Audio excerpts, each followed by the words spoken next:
Hi weavers, welcome back to my channel. Please నా ఛానల్ని ఎవరైనా సబ్స్క్రైబ్ చేసుకోకపోతే సబ్స్క్రైబ్ చేసుకోండి, బెల్ బటన్ని ప్రెస్ చేయండి. ఈరోజు అయితే కాకరకాయ ఫ్రై చేయబోతున్నాను. ప్రాసెస్లోకి అయితే వెళ్ళిపోతున్నాను. ముందుగా అయితే కాకరకాయని తీసుకోవాలండి. పైన పొట్టంతా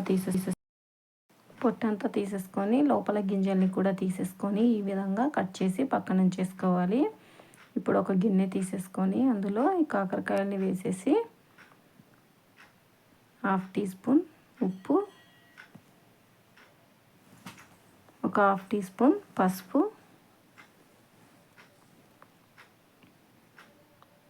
రెండింటిని బాగా కలిపి పక్కన ఉంచేసేయాలండి. ఒక అరగంట తర్వాత చూద్దాము. ఈలోపు ఆయిల్ హీట్ పెట్టుకుందామండి. ఆయిల్ హీట్ చేసుకుంటే ఇప్పుడు అరగంట తర్వాత చూడండి, కాకరకాయలోనంత నీళ్ళంతా దిగిపోయింది. ఇప్పుడు ఇది బాగా ప్రెస్ చేసేసుకొని మనం ఆయిల్ వేడి చేసుకున్నాం కదా, వాటిలో వేసేసుకోవాలండి. చేదు అనేది పోతుంది.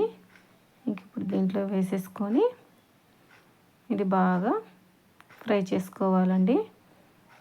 ఇది ఫ్రై అయ్యేలోపు మనం మసాలా ప్రిపేర్ చేసుకుందామండి. దీనికి ఒక 1/2 టీ స్పూన్ జీలకర్ర, 1 స్పూన్ ధనియాలు,